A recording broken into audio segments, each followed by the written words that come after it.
Olá, meus queridos, bom dia. Estamos então iniciando mais uma aula. Nós hoje iremos finalizar os conteúdos do primeiro período. Estava faltando apenas sistema endócrino e é esse o tema da aula de hoje. Antes de iniciar esse assunto, eu gostaria de orientá-los quanto à atividade que vocês deverão fazer. Então, eu sugiro que vocês façam essa atividade durante o momento em que vocês estão assistindo a essa aula, certo? Então, o que seria a atividade? Vocês deverão criar uma tabela. Vocês irão colocar o seguinte: glândula, hormônio, ação e a célula-alvo, certo? Então, a gente vai ver hoje alguns hormônios e para vocês saberem a respectiva função, onde é que esse hormônio vai atuar, onde é que ele é produzido, é interessante que vocês construam essa tabela, que ela vai servir para estudo de vocês e como atividade da aula de hoje, certo? Então, durante a aula, eu vou falando de alguns hormônios, vou comentando onde esses hormônios são produzidos, qual a função deles, onde é que eles vão atuar, e à medida que eu vou falando, você já vai preenchendo aí no seu caderno. Então, vamos lá. Bem, em relação ao sistema endócrino, nós temos algumas características gerais. Primeira característica, que ele é formado por glândulas. Essas glândulas nós estudamos lá no primeiro ano, quando nós estávamos estudando tecido epitelial. Então, vocês devem lembrar que a gente falou de 3 glândulas, as endócrinas, exócrinas e mistas.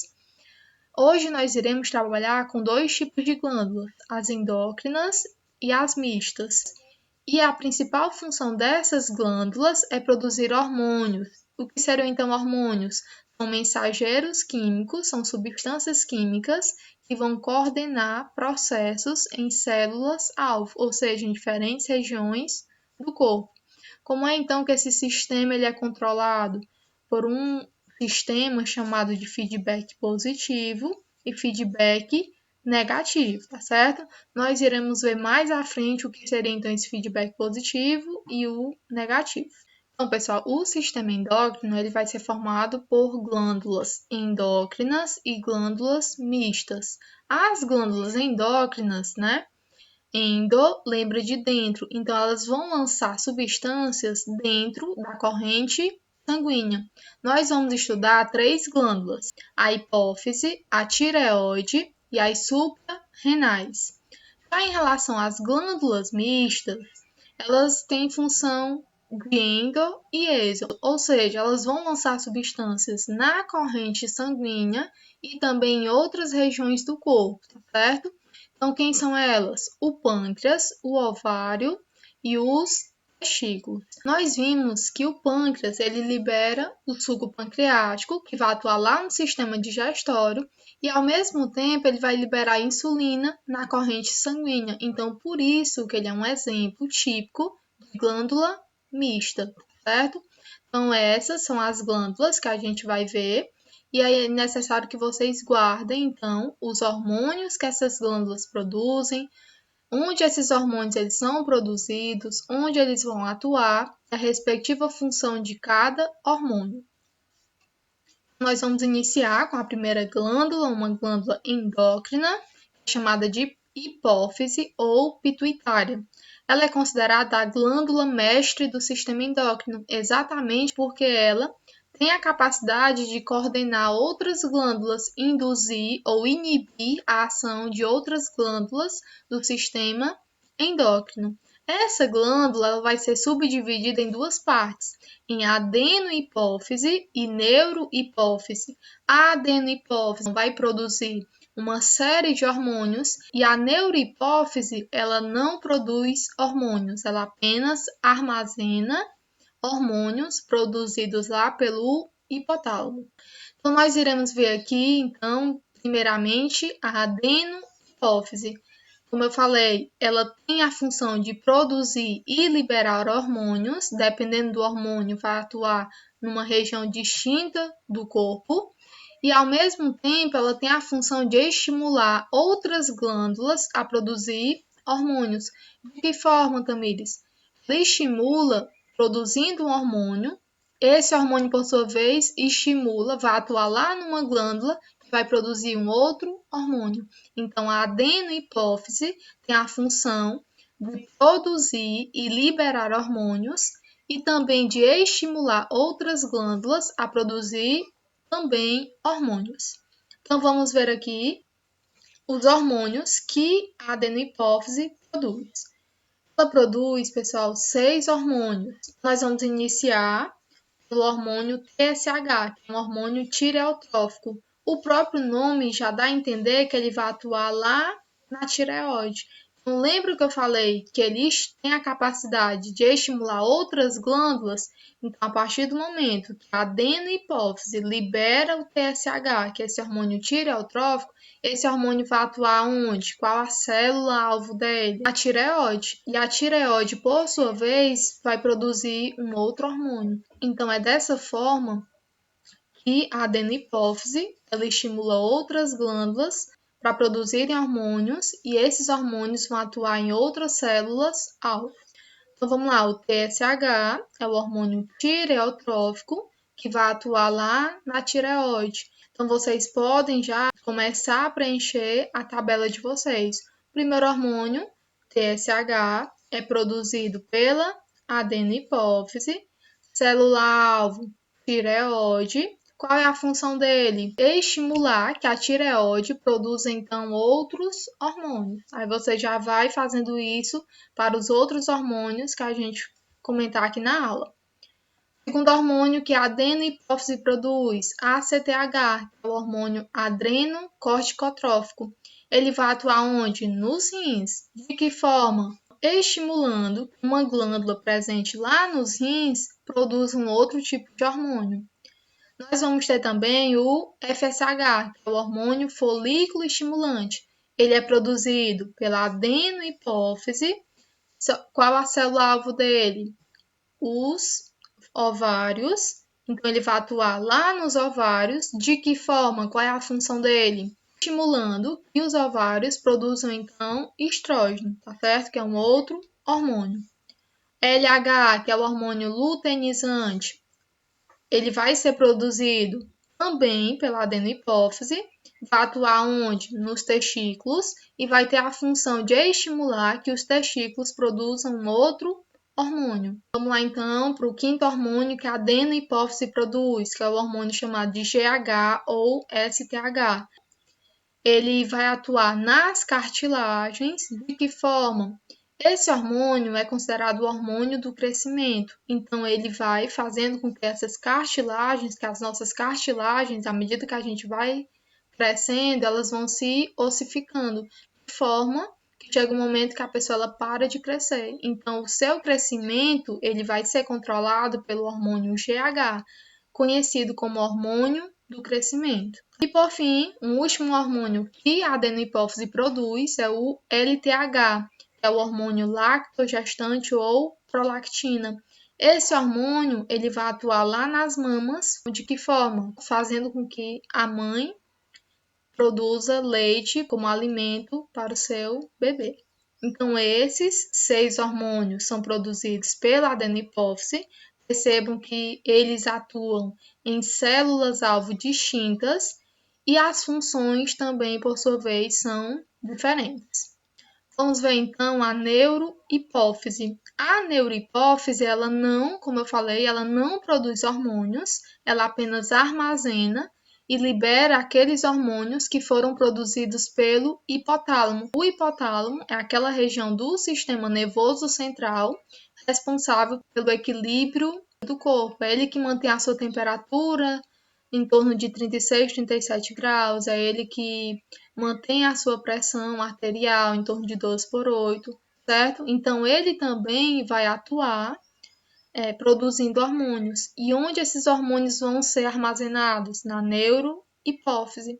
Um dos hormônios que o hipotálamo produz é a ocitocina. Ele é conhecido como hormônio do amor. Em que sentido? Principalmente no amor materno. Então, durante a gravidez, a mulher tende a ter um aumento da produção desse hormônio para facilitar na hora do parto. Então, a ocitocina é o hormônio produzido pela neurohipófise, vai atuar na musculatura lisa do útero, dilatando o canal da mulher, certo? O canal vaginal, para que o bebê ele possa sair. Ele vai atuar também nas células da mama, facilitando a saída do leite produzido pelas mamas, e é conhecido como hormônio do amor, exatamente pelo fato da mãe, então, da mulher, ter um contato maior com o bebê, ter aquele espírito materno. Então, esse espírito materno, ele é controlado, ele é estimulado pela ocitocina. Então, pessoal, um outro hormônio que é produzido pelo hipotálamo e armazenado aqui na neurohipófise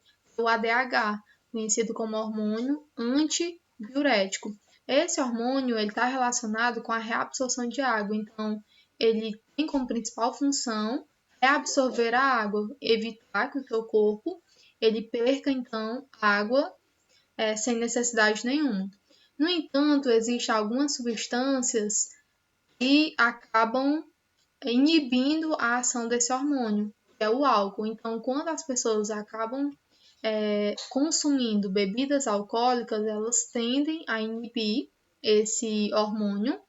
Inibindo esse hormônio, ela tende então a perder bastante água, então é por isso que a pessoa urina muito. Isso dá a entender que ela está então bem hidratada, já que ela está urinando muito, mas na verdade ela urina muito exatamente pelo fato do hormônio ele estar inibido. Tá? Ao passo que as pessoas vão consumindo bebidas alcoólicas, elas tendem a urinar mais, não porque ela está se hidratando, mas principalmente pelo fato do hormônio antidiurético, o hormônio ADH, ele está inibido. Então, isso faz com que a pessoa ela perca água sem necessidade. Ela perdendo água sem necessidade, ela vai passar então por um processo de desidratação. Então, é por isso que no dia seguinte, após aquele consumo exagerado de bebida alcoólica, a pessoa ela amanhece com dor de cabeça, com muita sede, a famosa ressaca. Então, isso tem relação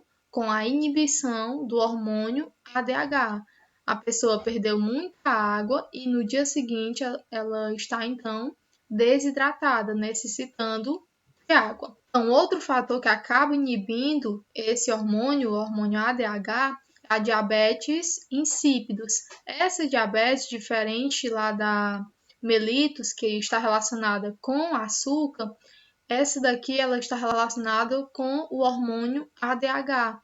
Então, esse tipo de diabetes inibe o hormônio ADH, fazendo com que a pessoa ela, passe por processos de desidratação. Um outro fator que acaba inibindo esse hormônio, o ADH, é a diabetes insípidos, diferente da diabetes mellitus, que está relacionada ao açúcar, à insulina, está relacionada com o hormônio ADH. Então, as pessoas que têm esse hormônio inibido. Então, pessoal, nós vimos a hipófise, agora nós iremos estudar a tireoide.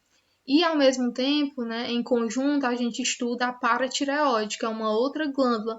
Elas duas elas estão bastante interligadas. Como vocês podem ver aqui na imagem, nós temos a tireoide e aqui representada pela cor amarela, nós temos as paratireoides. A tireoide, como eu falei então, ela é uma glândula, certo? Constituinte do sistema endócrino, que vai produzir dois hormônios, o T3 e o T4. Esses hormônios vão ter função de regular o metabolismo. E aí existe o que a gente chama de metabolismo mais acelerado, metabolismo mais lento, as pessoas que comem não engordam, aquelas pessoas que comem pouco e engordam, né? Então, isso está relacionado a esses dois hormônios, ao T3 e ao T4. Quando esses hormônios eles não atuam de forma correta, digamos assim, acabam que as pessoas são acometidas por dois problemas. As pessoas acabam desenvolvendo o que a gente chama de hipotiroidismo, ou seja, a glândula tireoide ela perde a capacidade de produzir esses dois hormônios. E como forma de amenizar isso, ela cresce, certo? Ela aumenta de tamanho, mas mesmo assim ela não consegue produzir esses dois hormônios.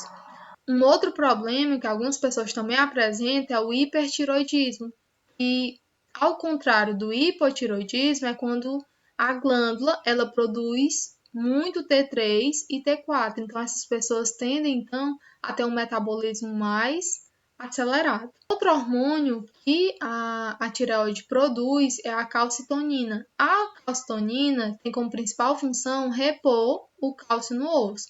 De que forma? Ela vai atuar, então, lá na corrente sanguínea, retirando o cálcio do sangue e colocando no osso. Uma outra glândula que a gente vai estudar aqui é a paratireoide. A paratireoide, ela está intimamente relacionada com a tireoide. Por que as duas elas estão intimamente relacionadas? Por que elas trabalham em conjunto? Vamos ver aqui nessa imagem. Nessa imagem, nós podemos ver aqui a tireoide e aqui a paratireoide. A principal função da tireoide é produzir T3 e T4. Eles vão controlar o metabolismo. E, além disso, ela produz a calcitonina. E qual vai ser a função dela, desse hormônio? Vai ser retirar cálcio da corrente sanguínea e colocar no osso, né? Repor o cálcio no osso. A paratireoide, ela vai produzir, então, um paratormônio. Vai fazer o seguinte, retirar cálcio do osso para colocar na corrente sanguínea. Então, por que as duas elas estão intimamente ligadas? Por que a gente diz que elas trabalham em conjunto? Quando nós temos muito cálcio na corrente sanguínea, a tireoide libera então a calcitonina, que é um hormônio, que vai retirar esse excesso de cálcio da corrente sanguínea e vai colocar então, mandar de volta para o osso. Chega um momento que o cálcio da corrente sanguínea ele diminui. Então, a paratireoide vai liberar o parotormônio, certo? Um parotormônio que vai retirar então o cálcio do osso para repor o cálcio na corrente sanguínea.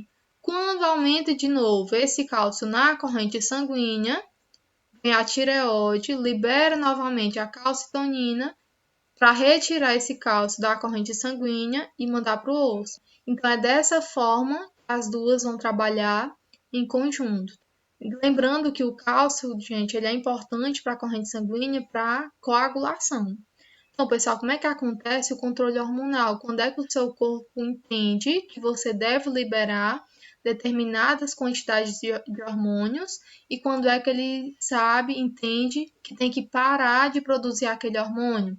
Através do que a gente chama de feedback. Nós vamos ter, então, o feedback negativo, para inibir a produção de um hormônio, e nós vamos ter o feedback positivo, para estimular a produção de um hormônio. Então, quando é que eu vou fazer um feedback positivo? Quando é que o meu corpo entende que eu tenho que fazer um feedback positivo? Quando eu tiver baixos níveis de um determinado hormônio. Então, meu corpo entende que eu preciso, então, estimular as glândulas a produzirem hormônios. Quando é então que o meu organismo entende que é para eu fazer um feedback negativo? Quando essa quantidade de hormônios que eu produzi, ela já supre o meu organismo. Então, eu vou inibir a glândula, vou pedir para ela parar, então, de produzir esse hormônio. Então, deixa eu só mostrar aqui para vocês um exemplo de duas glândulas que a gente acabou de estudar, para vocês entenderem como é que se dá esse controle hormonal. Nós temos aqui a hipófise, que é uma glândula que a gente acabou de ver. A hipófise ela vai liberar então o hormônio TSH e esse hormônio vai atuar lá na tireoide. De que forma? Estimulando que essa tireoide produza dois hormônios, o T3 e o T4. Quando é que o corpo desse indivíduo ele entende que é para a hipófise liberar o TSH, que por sua vez vai atuar lá na tireoide, fazer com que a tireoide libere T3 e T4, quando os níveis desses dois hormônios estiverem baixos. Então, a partir do momento que o organismo ele entende que os níveis desses dois hormônios estão baixos, ele vai fazer o que então? Ele vai fazer um feedback positivo, estimular que a hipófise, então, libere esse hormônio para começar, então, a atuar lá na tireoide e fazer com que ela libere esses dois hormônios. No entanto, chega um momento em que a quantidade produzida desses dois hormônios já é suficiente, então o corpo entende que é a hora de parar. Então, quando eu tenho altos níveis de determinado hormônio, o meu corpo entende que é hora de parar. Então, quando eu paro, eu estou fazendo o que eu chamo de feedback negativo. Eu estou inibindo a ação de um hormônio. Então, é dessa forma que ocorre o controle hormonal. Então, nós vamos ver agora a quarta glândula, chamada de suprarrenais. Elas estão localizadas lá nos rins e elas vão ser divididas em duas partes. O córtex, essa região mais externa, e a medula, que é essa região aqui mais interna. O córtex vai produzir um hormônio chamado de aldosterona, que vai ter função de reabsorção de água. Já a medula vai liberar adrenalina, um hormônio que vai atuar lá no sistema nervoso periférico, fazendo com que o organismo ele tenha uma série de alterações quando passa por uma situação de medo ou de susto. E ela também vai liberar os hormônios sexuais, só que em menores quantidades. Então, ela produz o estrógeno, progesterona, testosterona, só que em menor quantidade. Qual vai ser a função desses hormônios? Vão atuar em características secundárias, tá certo? Que características seriam essas? Surgimento de pelos, de mama, tá bom? É basicamente isso. A quinta glândula que a gente vai estudar agora, para finalizar, é o pâncreas. O pâncreas, a gente já estudou ele lá em sistema digestório. Então, nós vimos que ele é uma glândula mista pelo fato dele produzir o suco pancreático para atuar no sistema digestório. E, ao mesmo tempo, ele vai liberar dois hormônios, chamados de insulina e glucagon. A principal função dos hormônios produzidos pelo pâncreas vai ser controlar os níveis de glicose na corrente sanguínea. Quando você se alimenta de carboidrato, os níveis de glicose no seu sangue, na sua corrente sanguínea, eles tendem a aumentar. Então, nesse momento, quem vai atuar é a insulina, retirando essa glicose da corrente sanguínea e armazenando lá no fígado. Quando você passa por um jejum ou está em atividade física, chega um momento em que a glicose presente no seu organismo ela acaba, tá certo? Então, o que o pâncreas ele faz? Ele libera glucagon, que vai atuar, esse hormônio vai atuar lá no fígado, quebrando essa reserva de glicose que a gente tinha armazenada. Então, ao passo que a insulina retira essa glicose do sangue, diminui os níveis de açúcar no sangue, o glucagon, ele repõe, ele retira lá do fígado, quebra a glicose, a reserva de glicose que estava armazenada lá no fígado e coloca na corrente sanguínea. Então, assim você consegue manter a sua atividade física, certo? Só que não por muito tempo. Chega um momento em que você precisa parar, precisa então se alimentar novamente e fazer os processos de respiração celular. Então, pessoal, quando a insulina ela trabalha de forma defeituosa ou o indivíduo já nasce sem insulina, nós temos um problema conhecido como diabetes. Pessoal, essa foi a nossa aula de hoje. Eu espero que vocês tenham compreendido. E se ainda restar alguma dúvida, não tiver compreendido bem algum hormônio, alguma glândula, eu quero que vocês deixem então um comentário lá na plataforma para que a gente possa então sanar essa dúvida, certo? Então façam a atividade, eu quero que vocês postem então lá na plataforma. Na próxima aula a gente inicia então o conteúdo do segundo período.